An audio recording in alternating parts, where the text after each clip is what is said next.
any private or military. Welcome back, everyone. Today I'll be talking about The Gorge, a film directed by Scott Derrickson, known for films like Doctor Strange and The Black Phone. This action film features a bit of romance and political thriller. It follows two elite sniper operatives, Drasser and Levi, who were contracted by Dark Lake, a company working illegally with the military, as their respective governments knows not of the work the company does, according to the film. The mission is to protect the teens in the gorge from coming out, a contingency plan for the company while they continue the research they started there. As we go through this one, we find out what happened when we decide to do whatever the hell we want. The film opens with two clicks and an owl hooting.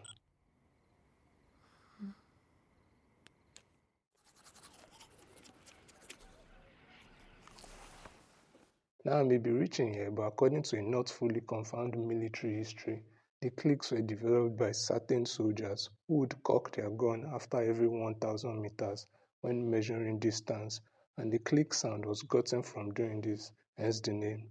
Also, a click in military terms means one notch of a rifle sight, so the two clicks could be indicating getting ready to cock a gun and fire.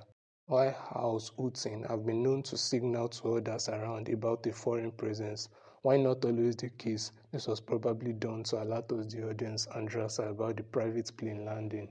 They say she spent 10 days in the cave waiting to kill this Belarusian oligarch.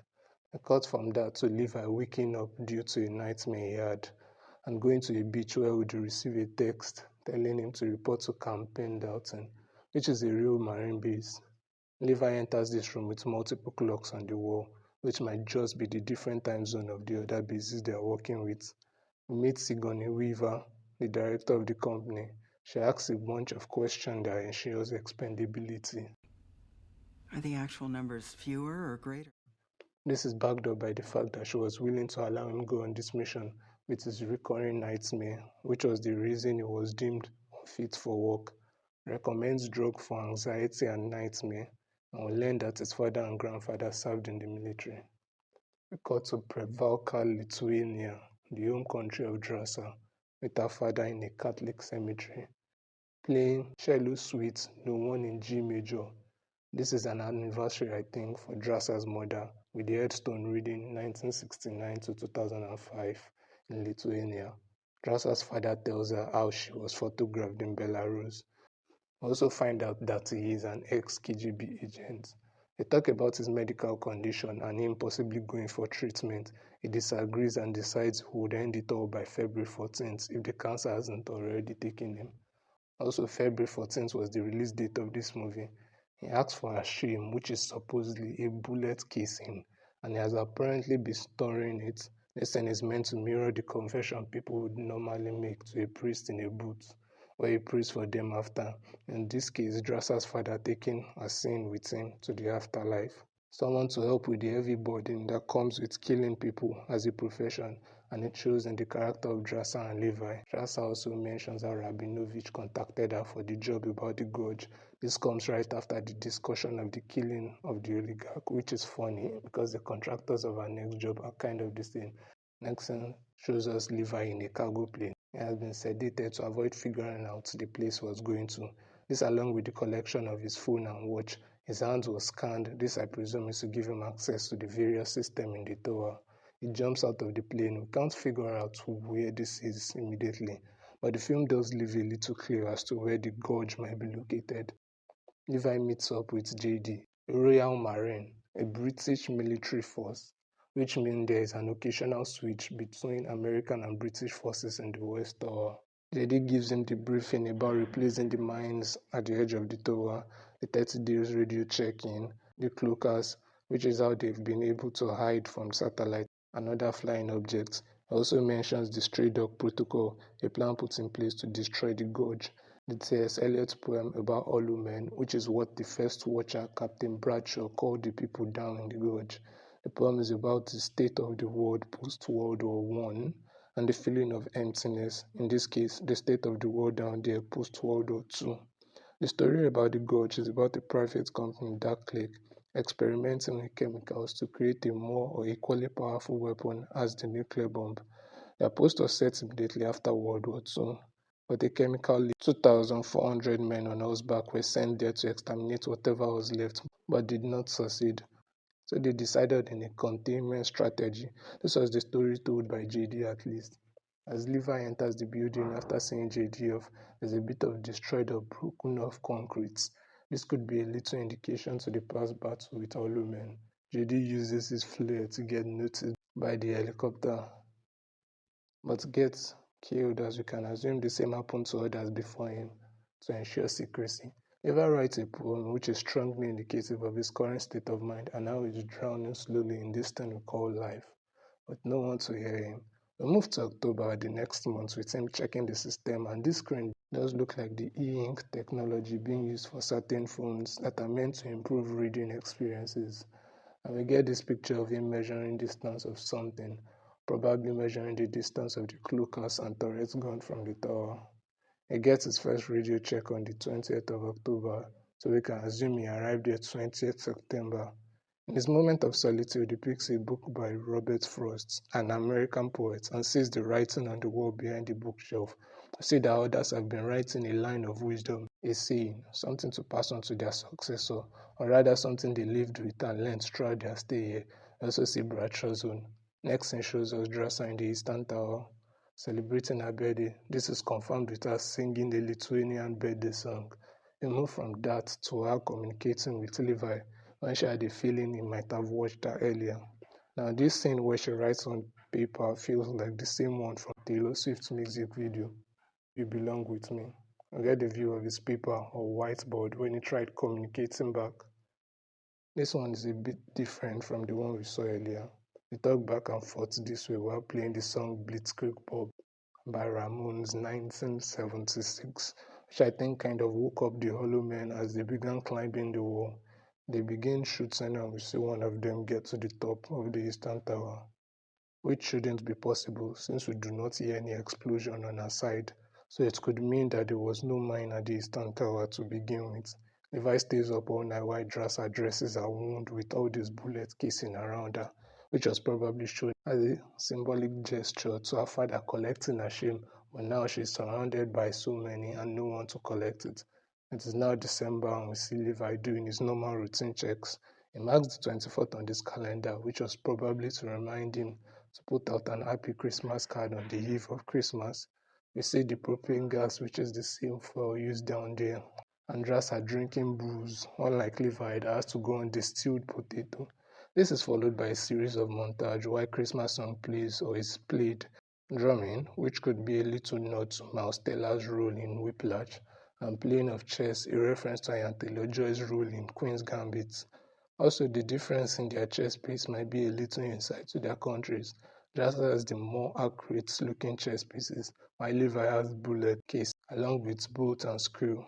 The next scene takes us to February, the month Drasa's father plans on ending it, and one of love, as Levi and Drasa takes their relationship to the next level. During Levi's routine checkup, he checks and does not see Drasa. I also get an image of this flower, which I checked and found out that it is a large blue hepatica flower native to the Carpathian Mountains of Romania. In the evening, he writes a poem which you don't see much of, but the words we do see is suggestive of Levi's shifting ideas in poems to write due to him meeting Drasa. Drasa plays the same song her father played in the cemetery at the beginning of the film on the 14th of February to remind herself of him. When Levi asks why she was not out during their daily checkup, she explains why and how she just needs someone to be there with her during a moment of mourning. He checks one coat on the wall and decides to rig a sort of DIY grappler so he can glide over to her side as she slides through the fireman's pool to set it up. He reaches there and they talk about where they could possibly be since they were both sedated on their journey here. This suggests the southern hemisphere since it was fall when he left America and still fall when he arrived here. One of the countries that happened to be here is Romania. This coupled with the origin of the flower we saw earlier. They also talk about their best shots, to which we discover is 3.8 kilometers by Drasa in Yemen, and our father is ex-KGB, which is what she probably is. Drasa is probably an off-the-book KGB operative, She also mentions one of her father's saying, which is, "Too much truth puts sadness in your heart and madness in your mind." To which Levi responds that it is keeping the truth that affects you deeply, as he narrates the reason behind his nightmare, which is about his first shot in Belize. Elsa plays the song "Spitting at the Edge of the World" by Yeah Yeah Yeahs and Perfume Genius, a song about rejecting the norm that the world has accepted, the structure that has been put in place for everyone to fit. This is representative of them making contact, which is strictly forbidden, and seizing their descent into the gorge as they are literally at the possible end of the world, specifically the edge. Also, Draska seems to use candle much more, maybe to improve the mood here, or the Russians couldn't care for light bulb. Rasa talks about her father telling her to look at the Orion's belt on the 14th. Orion is considered an hunter in Greek myths, hence the reason for the constellation being shaped that way, while the belt is a line of three stars. This whole reference to Orion could be indicative of both of them being hunters of some sort. Levi also mentions his working poem title, "She Collapsed the Night," a poem about Drasa, as the next scene will show his zipline collapsing when trying to go back due to the fact that a mine exploded on his side because the hollow men were climbing up. He falls into the gorge and Drasa gathers some gear and follows him. During her struggle in the water, she loses her auto ascender, a device meant to pull her up. We get this yellowish green fog everywhere as Drasa and Levi meet up and tries to find her way to the 8th tower, where the rope lies. I hear them say Soviet Spetsnaz and British SEALs, which are special forces of the Russian and British. Levi talks about a T.S. Eliot poem about people stuck between life and death, a state of limbo, and the despair they feel in this desolate land, of course referring to the people down here. And also mentions this line, "This is the way the world ends, not with a bang, but a whimper." which which was taken from the last line of T.S. Eliot's poem about the Hollow Men. They enter a church and we discover some of the soldiers took cyanide to kill themselves. Also, that a society was built here, which means a lot of people were working here. Maybe even the 2,400 back men that were sent down here. Maybe they were not here to exterminate in the first place. Quite a bunch of skull spiders and hollow men before blasting their way out of the church and proceeding to a lab to find answers concerning this place and a possible way out. The empty lab features various skeletons, some already merged with plants, others snaking out like roots of tree. We also see a picture of Churchill, Stalin, and Roosevelt, representative of the three countries concerned with the Gorge. This is probably taken from the conference that was held post-World War II. They managed to power up the place due to the fuel source being used, and Levi plays a video made by the head of the lab which describes their work here, which was to create a biochemical weapon. Then an 8.1 magnitude earthquake struck, which caused a chemical leak that contaminated the whole area, causing plant, human, and insect DNA to mix. She says the contaminant is in the fog and people can usually avoid infection if they are only there for a few hours. Rasa looks through a cabinet to find a kind of vial that contains maybe a cure, something that was still being tested, or it worked and the person was simply too late. Levi and Rasa moves on and find a computer that seems relatively recent, which will later confirm that people, not just drones, were still sent down here till about 2004 when they made autonomous drones to do the job. Here we get the company Dark Lake that contracted them in the first place. They specialize in genetic research. The computer also shows a bunch of icons: command, drone control, debug, and stray dog from the protocol, which when open shows a picture of a nuclear bomb, I presume. This picture does look like one of the bombs from the Los Alamos project, which was about Oppenheimer building the nuclear bomb. File also shows a safe zone for when the protocol gets initiated, 4.2 kilometers for the gorge and 3.25 kilometers for the upper gorge, which I'll come back to later. They come outside to find out Drasa's weapon has been taken, which makes me wonder why she left it there in the first place. They agree it's probably a trap as the hollow man, or man in this case, is thinking tactically. Then a smoke bomb is thrown into the fog. This was done to level the playing field, according to them, but quickly gets roped in the trap set by the hollow man as it drags her while Levi follows behind. We enter this red fog, which elevates our sense of danger as we move increasingly close to the end, and possibly where the hollow man system is concentrated. The man dragging Drasa appears to have a third eye, which means he probably merged with another or had a genetic mutation. We find out the place it ties her up is the chemical missile facility where the bomb is placed. They fight and we discover this is Captain Bradford Shaw, the first in the watchtower. I was probably killed this way. I say this because during JD's briefing, some of the messages he said was from his predecessor, which all said it started from Bradshaw, but those could all be a lie. We go through this facility that gives us a look of mutated gooey men that is meant to kind of represent a nervous system, a kind of all-mind collective that communicates with the other creatures in the Gorge.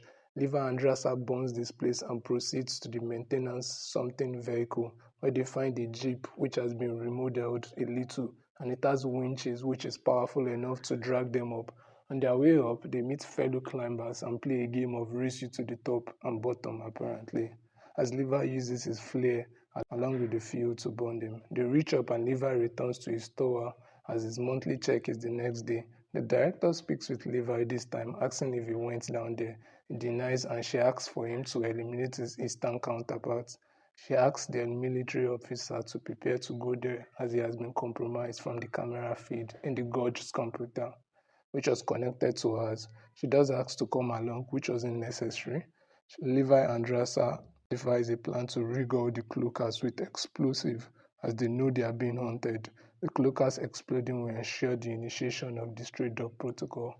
The director arrives and hunts them down with drones. She checked the quote on the wall and sees Levi's own, which is about the truth, the same truth that was haunting him in the past, which is no surprise he wrote this.